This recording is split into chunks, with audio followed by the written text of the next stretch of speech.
This is Two Blokes Talking Electric Cars with Stephen Fennick and Trevor Long. Thanks to NRMA Insurance and Uniden. That's us, except that's not him. That's Joshua Dowling, not Stephen Fennick. He's better looking. He's less arrogant. He doesn't talk as much. I mean, it's just great to have him here, really. Miss you, Stephen. He's not going to see any of this. He's not going to hear it. No, it's not on the internet forever or anything like that. There's no way. He's got too much time spent watching movies and things like that. He's not watching this back. Yeah, this is work for him. Although now that I think about it, if you're going to watch any of it back, you'd probably watch just the first minute or so. Love you, buddy. Anyway, thanks to NRMA Insurance, helping over 3 million Australians protect the things they care most about, and Uniden Smart Dash Cams.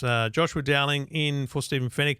Mate, lot to cover today. And last week we talked about some evolving cars that are coming up. But let's narrow it down now to the cheap end of the market, because it is the most vibrant part of the sector, even though I'm blown away by what's at the top end, and I think it's awesome that, the BMWs, Mercedes, Audis, Porsche, all those exist as an option for that market. The fact is the on-ramp to EVs for most people is going to be a much lower price point. Yeah, and look, finally we are seeing more alternatives below that $40,000 price barrier. Now, that's still not cheap in my book. I mean, cheap to me is the $20,000 to $30,000 price range, but even that is starting to evaporate. Yeah. We're seeing even petrol cars creep up there. So just to recap, in case anyone's not seen it, so vehicles below $40,000 and hovering around that $35,000 to $36,000 mark driveway, the GWM Aura. GWM used it's a funky looking thing. Look, I don't mind it. I thought that was going to be a hit. It basically, if you squint and thought of something that looks like a cross between a Beetle and a Mini and had a slightly curved that was the brief. Right. It feels like that was the brief. Because I hear you there. But do you remember the little Daihatsu? It was like a little two-seat, like, sportsy car. Oh, Might have even been convertible. And it's the Copen. It looked strange, right? Yeah. I feel like this car has that strangeness to it, but it also, I think, has a niche appeal. There's definitely people that go, oh no, that's me. And there's a bit of Nissan Leaf in the rear roof pills. So look, it's a quirky design. I think it hasn't resonated if you look at the sales figures. Oh, really? GWM has responded aggressively and they've just slashed that price. So it's now down in that mid $30,000 range. Drive away, whereas before it was like that's over awesome. 40. Absolutely. So I think more people are prepared to take a punt on it now. Look, it's a fun, nice, simple, fuss-free, easy car to drive. So I wouldn't be real, talk people out of it. It's actually a mid-30s car. Do you know what I mean? Sure. Like, it's hard to justify 40 plus for that car. Absolutely. In reality. And this is the thing. Brand you've never heard of, or you probably haven't owned. Yeah. It's small. Like, that's always been my problem with the low end of the EV market is, we used to have $16,000, $17,000 cars. Yeah. I'm not asking for an EV at that price yet. Yeah. But, we should be. I think we should be a year away from having a $29,990 EV. Maybe. Oh, look, I think that's going to be a bit further. Yeah. I really do. And bearing in mind, it's car companies set the price. They basically start with what they think the market can take. Yeah. And then they look at their watch and wait for the phone. Why is no one calling? Okay. And so and that's what we've seen. That's what we've seen here. They've gone, okay, this isn't working. We've got to sell these cars. They can't send them back. China's a left-hand drive market to start with, so they can't send them back. Why put them on another boat again? So they're you got to get rid of them. It's one of the things I say. People say when you're at a car launch, you've done the morning drive and they're stopping at lunch and you're having a scone or something, and they say, "What do you think of the car?" And I'll say, "What? You'll sell every one of them." And they think I'm being positive. I'm just being truthful, because sometimes you will sell. You definitely will sell. You're going to sell them because you're not going to keep them. No. That's you. So that's Joshua Dowling code for you're probably not going to bring another boatload. Oh no, it's just me making. I haven't made my mind up yet, right? So I'm still digesting, and often you don't know the price at that point, so you're still digesting. So I was, you'll sell everyone, but when I don't like a car and I'm too polite to say it, they'll say, "What do you think?" And I go, "Oh, great roads." And one executive actually picked up on it. And, worked it out? Yeah, he goes, "Oh, that sounds bad." And he's now the boss of a very big car company. Savvy. In Australia. As he should be. And the other one I do, and this is getting off topic, but I've got to share this story. Yeah. It cracks me up anyway. Hopefully it cracks others up too. So there's a guy I share a car with on these launches quite often. Yep. And when we get out of the car, and again, we just want to digest and soak in the juices and figure out what we think about the car. But the PR people or the executives, they're desperate to find out, or they're desperate to influence you by toy. Yeah. Oh, isn't it Have you wonderful? seen this? Yeah, right. Yeah. They're trying to jazz it up. So whenever we see someone in their corner of our eye walking up to us, and we know they're in earshot, one of the two will across the roof to each other. Does underwhelming have 1 or 2 M's in it? It cracks us up, and you see them freak out. They go, oh. Anyway, back to the topic. The other car that's had a big price cut to match, I think, GWM Aura, and also to move some metal, MG ZS EV. That is getting on in years, though. Thank you for raising that. So I'll put it in because it's a technology audience. So we know most phones are replaced every 12 months, or there's a big update every 12 months. The model cycle for a car is about 6 or 7 years. The model cycle for a ute or a van is 10 plus years. Oh, really? Okay. So, and the reason I give you that background is this MG ZS EV, she's been around, that platform's been around 6, 7, 8 years. We're right at the end of the cycle. Because to be clear, that's a petrol platform that's been with converted. bolt-on motors and batteries, right? Because, I remember driving and thinking this is cool, but going... It's a legacy car. In the parlance, they call it... And I'm not saying it's bad. I'm just saying there's a new one around the corner, right? But here's my thing. That's why it's so cheap. If tipped, I'd take the GWM over that every day of the week. Well, because it's a new platform. It's a platform, and it's from the ground up. The other good one to look at, BYD Dolphin. So great little car. Getting I'm a seeing little bit more of them now. on the road. Yeah, and we first tested those. They had really low grip tyres, and I'm not trying to talk about this driving like a Porsche. I'm talking by just everyday, just coming out of the driveway, shopping centre car type vehicle. The tyres were rubbish. Now BYD has addressed that, and so one of the changes they've introduced is better tyres. So 2 thumbs up to BYD Australia for doing that. And they did have some ping-ponging issues with the lane keeping. I mean, I really had to fight the wheel on a rural road on the other side of Orange, New South Wales, and it wanted to steer me. One time it wanted to steer me towards the guardrail. The other time it wanted to steer me away from the guardrail and into the path of a B-double carrying cattle. Yeah, let's not and do so hopefully those gremlins are being... And I'm not or trying as to you say keep that happens saying, every car. that they can address, but it's a matter of how long you're going to hold on to that, folks. Let's get I it think it has sorted. been dealt with. I'll just say, just anyone who hasn't had that update, please get that updated. The other one now is starting to creep up. So below $40,000 at the moment, GWM Aura, the base model MG ZS EV, the base model BYD Dolphin. But then we go in the $40,000 to $50,000 price range. We start to get a few more cars. So MG4 base model, you can get in the low 40s. Nissan Leaf is on special at the moment, and then the BYD Atto 3 is also on special. Talk about legacy platforms, though. The Nissan Leaf. Nissan Leaf, look. Do you know what's really funny? It drives really well. It's a great car. When we did testing of it last year. It's the pioneer of the iPedal.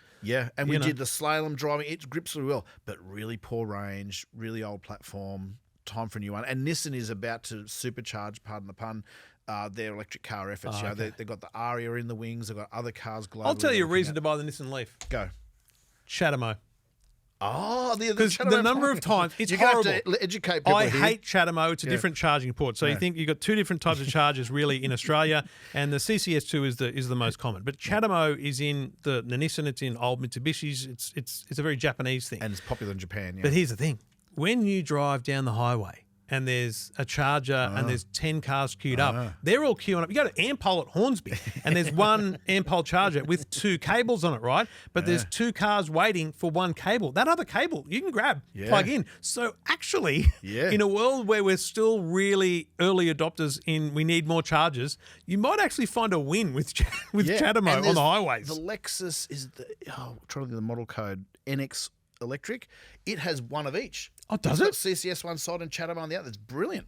Doubles your chances. Yeah, it's genius. I did not know I that. thought, that's good. I actually didn't realise at first, but I thought that's good. There's one on this side or that side, so the cable like Porsche. Exactly. But no, it's one's Chatamo and one's I do. CCS.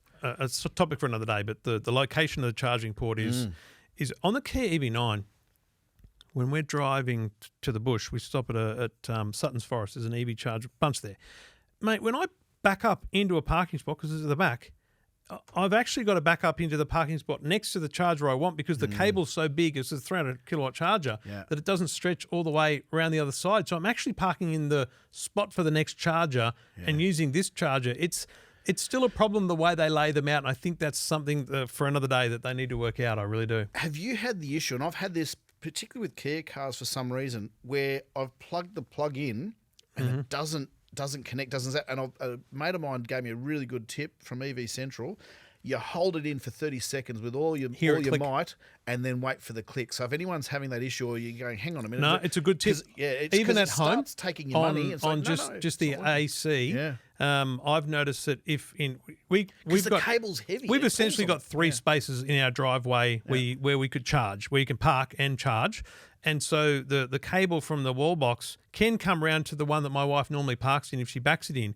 But here's the thing, because there's a little bit of kind of pull back towards the thing, there is a pull down. So what I say to my wife is, make sure you hold it up, push it in and hold it up and wait for it to click. Yeah. And the key goes, start charging, which I love. So does Hyundai. So yeah, just be careful of that. Yeah. I wonder if it's just it a caught gear me thing. out a lot, but because the They haven't cables are built so the damn hole deep heavy, enough or something. it just tilts it at the wrong angle. They need to have cables come down from the roof. There's a lot they could do better. Anyway. All right, let us know what cheap electric car you're in the market for or you're most excited about. And, would you buy a GWM Aura? 0477 657 657.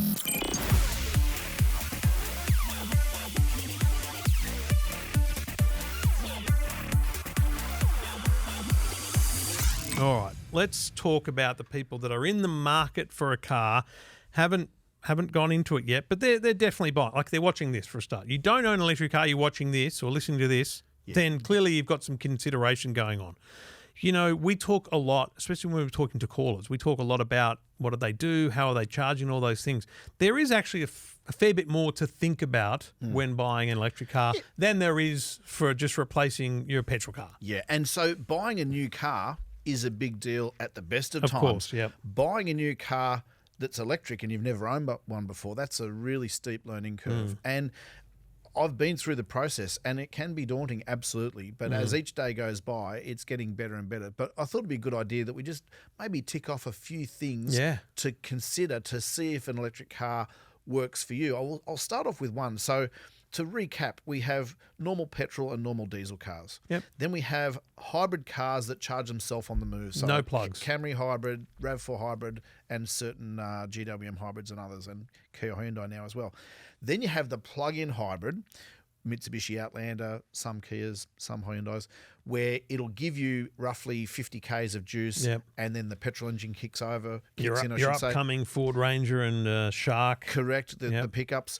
And so they're an interesting stopgap because I years ago thought, wow, we're going to have like a decade or more of that. I was the same. Yeah, I'm blown away that we didn't. We just leapfrogged it. Yes. And I figured out why, or a friend of mine helped me figure out why. So, and I'll go back another step. A lot of dealers are trading in plug-in hybrids, and they open the boot, and the cord is still in the plastic wrapper. It's never been used. So that car has been driving around carrying a battery, petrol car, carrying but it's got that really good fuel rating label sticker, and we're going to see more of it because the way the emissions rules are being drafted in Australia, which are very aggressive and impossible to meet in some cases. They'll just go, okay, well, we'll make it plug-in hybrid so we can put a 1.0. Better looking sticker on it. And everyone's going to drive around in petrol anyway. But I'll get to the point about plug-in hybrids, why I think people have leapfrogged them, because they're absolutely the smallest out of those three categories: normal, hybrid, and full it makes electric. no sense because the majority of people are driving on average 30 to 50 kilometres a day, and most of them will do 50 kilometres in electric mode. And so there's the issue: to get the most out of a plug-in hybrid, you need to be diligent and plug it in either every night or every morning when you get to work or when you get home, so you can use that 30 to 50 kilometres. And I should point out, some newer plug-in hybrids are aiming to get 95 or 100 Ks, which is even better. But here's the thing. If you've got the diligence and the ability to top up morning and night, so you're getting that 40 to 50 Ks range, you can probably have a fully electric car. Yes. And so that's, I think, why a lot of people leapfrog it. My neighbours, for example, she just said, I don't want the choice. I just want to choose one form of propulsion. I don't want the choice. So first thing to consider is obviously range. And bear in mind that the range, you can look up the range. All the electric car manufacturers publish range, but there are two different types. There's a type called NEDC. There's a type called WLTP. One is more realistic than the other. If you see a really high driving range, just budget on, no matter what it is, budget on it not being actually achievable, because they're obviously giving their best case scenario. There will be stricter measures in place in the years to come where manufacturers won't be able to embellish or really give best case scenario. So first of all, knock 10 or 20% off. Especially in terms of the given real world. range. The only time you need range is when you're travelling a distance. At speed. And as At we said speed. last week, Yeah. that's the time when your range is most reduced. Yeah. So while my wife could easily drive 600 kilometres Around town. on range around town, we can't do that on the freeway. So range is a really important consideration, and it unfortunately requires research. Yeah. And to your point, I mean, that 600 kilometre example is a best case scenario. I would say if an electric car could genuinely do 600 Ks on one charge around town, its best case scenario on the open road at 100 kilometres an hour, 110, is going to be closer to 400 or less. So instantly wipe, a quarter to a third off that expectation. So have that think around. Yeah. And you've got some great apps, PlugShare. I actually got advice from you on which apps to look. Before you buy, just have a look what's available, because some of these charging stations are cheap and some are a rip-off. Yeah. So Don't make be sure wrong. you look around. It's great that the Tesla network is open to, in some places, to all cars, but it is the most. It's like buying double premium petrol. It's the most expensive way to charge your car, so I don't recommend it. The other thing, we've touched on it about like where the charging port is on a car. I think that's a decision you need, because it might be that you're going, I'm going to charge it in the garage every night. Power point back there. Well, I mean, if the power point's going to run it, if you're running cables everywhere, that's going to stop you wanting to do it. In our case, we were always going to charge outside. So we took some time to think about, so we've got a double garage at the front of the house. And my mind was, I'll put the charger right in the middle. And then I thought, my brother-in-law's an electrician, and we were talking about it. He goes, will Amanda really like that? And I went, no, she won't. So I put it at the side of the house. So, it's on the corner of the house, just on the side there. Nice. But then, again, simple thing, that we're not the wall box that I ordered. There's there's one that comes standard, and there's one with a 7-meter cord. I get the 7-meter cord. Thanks. Definitely. So that means, as I said, 3 spaces where we can charge sufficiently from one point. So little things like that make a big difference. Yeah, and also, decide whether you want to drive the car nose in or reverse it in if you've got a garage. I've got to say, if you have off-street parking like I do, it is difficult. If you have off-street parking, you are reliant solely on third-party chargers, because you can't charge at home. It is 100%. illegal to run an extension cord down the tree and across the footpath, because you're causing a hazard to pedestrians and other people. So if you have off-street parking, that's not a deal breaker. I've lived with that now for 6 months. I'm blown away that you have off-street parking, given that you just would have. Sorry, I meant on-street parking. No, Scratch that. sorry. I mean, I was parking. confused, but understood. Yeah. The fact that you don't have off-street parking and you're parking on the street, because you might have a couple of cars at a time. You're relying on the suburb being not too busy at any given time. There's a bit of that. So to be clear, if you have only on-street parking, don't consider that as a barrier, but do your research on what's charging around networks and learn the difference between know that a 50 kilowatt charger is not as fast as a 250 kilowatt charger. And you know what? That makes a big difference, because I made this weird decision a few weeks ago. I said to my wife, I'm going to charge at home for a while, because it's a business expense, the vehicle. So I'm going to charge it at charges and pay for it through the business.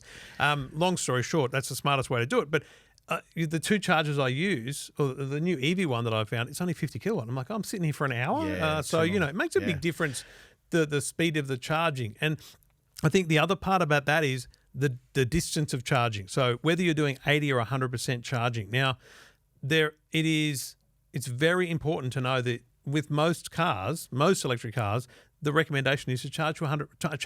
80% because of the battery chemistry. Because of the battery chemistry. You want to get the most life out of it. You want to have the best range for the longest period of time. Yep. And if you charge to 100% consistently, you're essentially degrading the long-term battery capacity. It's not actually degrading the battery's lifespan, you're degrading the capacity of it in the future. Got it. So, and that can be hard to find. So the only example I know off the top of my head, and I'm sure listeners will help us in future episodes, but so for example, the base model Tesla we Model had a Y, caller, was it a week recently, who said this, and I went, I didn't realise that. Yeah, the base model Tesla Model Y, base model Tesla Model 3, you can charge to 100 no dramas, but the long range and the performance do prefer 80%. You can top it up to 100. The other thing to keep in mind, just how we're talking about charging at home. So first of all, if you don't have a charger at home, don't panic, because you can use the network. Second of all, you can actually just charge off the household socket. You do not People don't need a realise fast this. charger. Yeah. It's now, you'll correct me if I get this wrong because I'm doing it off memory. I think it's 10 kilometres of driving range for every 1 hour of charge. Yeah, this is it. 10 kilometres of driving range for 1 hour of a charge on just your good old-fashioned household power socket. The same thing you plug the fridge The and the best vacuum way to into. describe that to people is if you are the average driver who drives 30 to 40 or maybe even 50 kilometres a day, it is absolutely feasible that when you get home, even if it's at 7 o'clock at night and you plug the car in, it will definitely to be a normal socket, not a fast charger. just into a 10 amp normal socket where you plug the vacuum cleaner in is what I say to people. You plug the car into the same spot. And if you do it consistently every night after you get home and you're only going back to where you were, so getting back to 80 every day, it will get there by the morning. And it'll get there so quickly that you can schedule most cars, not all, but most cars you can schedule, say, don't do this until 1 a.m.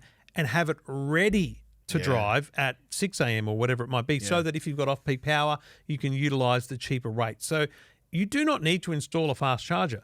I just think that if you're in this for the long haul, the fast charger, if you've got a driveway or garage, there's a huge convenience to the fact that, oh my God, we couldn't charge the last 2 days. Boom, we got to go. We're going to charge it up. And you're paying household power rates, not third-party provider power rates. And for the record, on the Cupra, took it down to like 3%. I drove really difficultly to a point. I wanted to do a full charge and rating. So I wanted to understand. So I hooked it up to the charger and I charged it at home from 3 to 100. Cost me $23. That's awesome. We should point out too, for anyone who's never used a fast charger before, and again, there's different speeds. Some chargers can do maximum 50 kilowatts, some can do 250, etc. But it also depends on what your car can suck in. Some cars can't suck it in as fast as what it can be delivered.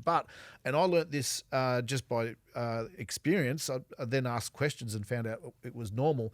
So the fast chargers charge really fast from the low battery capacity. So you go, wow, I'm flying. And then it tapers off. It gets an asthma attack at about the 3/4 mark, and it takes forever to do those last 20 minutes. And the best way to describe that to people is put a bucket on the table, get a hose. You actually always start a little bit slow. You get a little bit, to get it going, and then you put the nozzle under water and you go all the way. And then when you get to here, about 80% full, you back it off again. Back it off, and you back it off, and then you back it off, and you back it off until it's 100% full, and then you turn it off. And that's exactly what happens to your car. Battery. It'll go 150, 200, and then it'll go back down. At about 70 to 80, it'll come back down to 30, 50, and that's just whatever. To protect the battery, right? Yeah, look, all the talk about battery fires, which, by the way, don't happen in electric cars, it's electric bikes and things.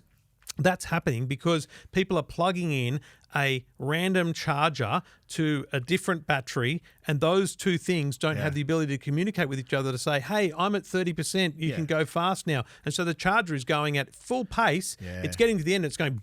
Well, because these battery scooters and battery bikes, they're unregulated. That's right. There's no checks, whereas the car manufacturer's got a lot more checks to abide by. But, and I'll digress a little bit, do not buy your granny cable, which is the one that goes into the normal power point, or your wall box charger from some Alibaba Chinese site. Buy it from an Australian regulated approved dealer, because it might be great that you found one for $200, but the cheapest home charger is now the BYD one. I think it's $750 or is it $450? Anyway, $500 something. It's at EFTM. And the Tesla one is like $800. That's cheap for a wall-mounted fast charger at home. Reputable. Do not buy one that's cheaper, and do not install it yourself. That's absolutely right. Let's talk warranty. Because battery warranty is different to car warranty, and battery warranty is normally quite long. Because they're essentially approving the battery is going to last this car for that period of time. And that's a customer concern, right? Because everyone says, how long does the battery last? But what's interesting here is it is worth mentioning. So first of all, when you look at the warranty, most warranties on new cars these days are 5 years unlimited. Now, Tesla is 4 years and has a kilometre limit from memory. So Tesla actually doesn't have a very long warranty compared to the other brands. A lot of the emerging market brands, the Chinese brands, they are 7 years unlimited. So you go, that's pretty good. But the battery warranty, it might be 8 years, but they're quite often capped at 120,000, 160,000. So it's not likely that you would do 160,000 Ks in 160,000 kilometres in 8 years. If you look at the census data, the motor vehicle census, the average distance travelled of all motor vehicles, all privately owned motor vehicles in Australia each year is 15,000 Ks. So I'm not good at maths, but 15,000 times 8 is still less than 160. But here's the thing, and again, it's one of those big electric car myths. And there are definitely quotes on the internet from in America. Don't even listen to American stories because their consumer rights, all those different things are so much different to ours. So the bloke that got charged $60,000 to replace the Ioniq 5 battery, I've no doubt it happened, but it just wouldn't, mate, that wouldn't pass muster here in Australia for so many reasons, right? Yeah. But the fact is, when your battery, I probably won't own an electric car for 10 years because I'll lease it and I'll get another one, whatever. But if you do choose to hold on to your electric car for 10 years plus, it will still work. The battery will not need replacing. It will simply have less range. That's right. Just like if you are able to measure it properly, your brand new smartphone will have 12 hours or 24 hours of battery life. But in 4 years, having been recharged and depleted every day and more than that for 4 years, it'll actually probably only have 20 hours, maybe 18, depending on how much you've used it. It's the same with your car. Yeah. If you push, like we talked about, if you push your 80% battery to 100% every day and you drive it like the clappers and you drive a lot of Ks and you do a lot of cycles in the battery, in 10 years, a car that had 500 kilometres range at the start might only have 470, might have 400, mate. It might only have 300 and something. But my argument to people who say batteries need replacing is, when was the last time you heard someone with a Prius get their battery replaced? Yeah, they do them, but it's very rare. It's very rare. They've got taxis in Cairns, the Prius taxis, they've done 800,000 Ks and they've had a new battery. Yeah. And I think in 5 to 10 years from now, I hope there will be a pretty well-established battery replacement industry or a battery scrappage industry where this stuff gets melted down, destroyed and come back. So it'll come. It's over the cars are here now. The recycling and the refurbishment will come later. Your biggest bugbear with an electric car is something that I've noticed in the last few weeks is Apple CarPlay and AM radio. Yeah. But this goes to the test drive mentality. Yeah. Like we spoke last week to the Moyala vet guy who didn't test drive a BYD, and I respect that. You wanted it, you got it, whatever. But like, if you don't know what the car has, that's wild. Yeah. And that's why the test drive, I think going into a test drive, you and your partner, whoever you're going with, should sit down and go, what are our must-haves? Yeah. What are our okay-to-haves? And what are our, we don't really blasé about? And take the car out and tick that list off. Yeah, and you do need to drive them. You do need to see the features. The reason I harp on about Apple CarPlay and Android Auto and now AM radio, they are ubiquitous. They are in every new car we drive, have been now for 5 years. I can't even think of a car that doesn't. I think there's a base model Suzuki Jimny manual that gets an old, Strathfield car radio single din thing. But then the next model up gets the big screen. But I can't think of a car that does not have Apple CarPlay or Android Auto, except Tesla. Now, the reason I mention that is you then don't get Waze. You then don't get familiar apps. Yes, you can pair your Spotify. Yes, you can program your Netflix to watch when you're charging the car. But the other bugbear I have is the lack of AM radio, which is understandable in Europe and parts of the US and Japan and China, I guess, for that matter. But in Australia, AM radio is an emergency alert system or service. And you even see signs on the side of the road, in emergencies, tune into AM, whatever the ABC frequency is. So we've even seen some non-electric cars start to delete those features. So the new Ford Transit van that comes out doesn't have it. Ford actually started taking it out. We did a story on it back in the day, and they started putting it back in. Volkswagen did the same. They started taking it out of some models because, again, in Europe, AM's dead. They don't understand. But AM is a safety alert service, cyclones, floods, bushfires. And the reason is we don't have a network, a phone network, because everyone says, I just stream it. Well, you can't stream it if the phone towers are burnt down. Yes. Or been knocked down by a cyclone. Or there was no range in there in the first place. So radio has a much longer frequency wave. So, look, a lot of people might be coming into an electric car who've never had Apple CarPlay before, so they don't kind of know what they're missing. But I'll simplify it by this. If you like familiar controls and familiar functionality and familiar buttons and dials, you're probably not going to buy a Tesla and some of the Chinese brands. If you're okay with screens, try and use them on the test drive around the block, because you'll find some of those screens are quite hard to use when you're on the move. I reckon the people who design those screens, They design them in a perfectly sealed studio, air-conditioned studio somewhere in Japan or Germany or America or China. They should give them like a Pilates ball they've got to bounce on. I think it's a bloody great idea. Because then they wouldn't put... A Pilates ball and a black Then we'd have buttons sheet back of and material dials. so they can't see it. Yeah. Because what I would say to you is on your test drive, you want to go to a place so that you can definitely work out how to turn on and off cruise control. Yep. How to change the temperature of the car. Yeah. How to change the radio station and find a radio. You say to the passenger, name a radio station. You got to find it, right? Yeah. In an Uber the other day, I said, mate, can you put 2GB on? Mate, it was... Couldn't find it. I said to him, actually, don't worry, because he was playing around with the radio so much that I'm like, dude, keep your eyes on the radio. I said, don't worry about it, mate. I've got to take a call anyway, you know? So work out how hard those things are and how hard it's going to be to adjust to. That's all agree, it is. So simple things, have a list and you know, also talk to other owners, especially... There's some great Facebook forums. Yes. You just type in the brand and you'll see owners just remember, groups pop Facebook forums are normally leaning towards the negative in many ways. Oh, I would say the opposite. Really? I would say, well, if it's a fan group for a BYD blah or a Tesla blah, I mean, you just throw some burley in the water. You put a negative comment in there. So look, Facebook's not the be all and end all because you get extremes. You get extreme hate that's I guess and you my get point. extreme Yes. positive. So just digest it all and see what you really feel. Yeah. But look, you can't beat talking to someone who owns one. There's a lot to unpack if you're in the market. And also, you can just call us, 0477 657 657. Send us a text. We'll get you on the show and we'll chat electric cars.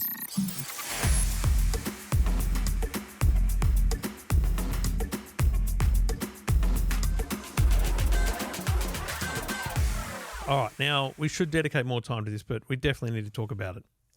Electric Utes. Oh, my favourite They're subject. coming, but Yeah. not quite. What is there? There's one on the market, the LDV, Yep. which is really expensive. The ET60. We have plug-in hybrid electric Utes coming, but why isn't there a Tesla Ute aside from the fact that it doesn't really fit their style? Yeah. What's the problem We'll be on with the Cybertruck, the Ute which is a market? US truck, yeah. Oh, that's a good point. Yeah. Well, what's the problem with the Ute market, and Okay. why aren't they electric? This is the most common question, and it's really Because they're our biggest selling cars. That's why we ask. politically heated, right? But take the politics out of it.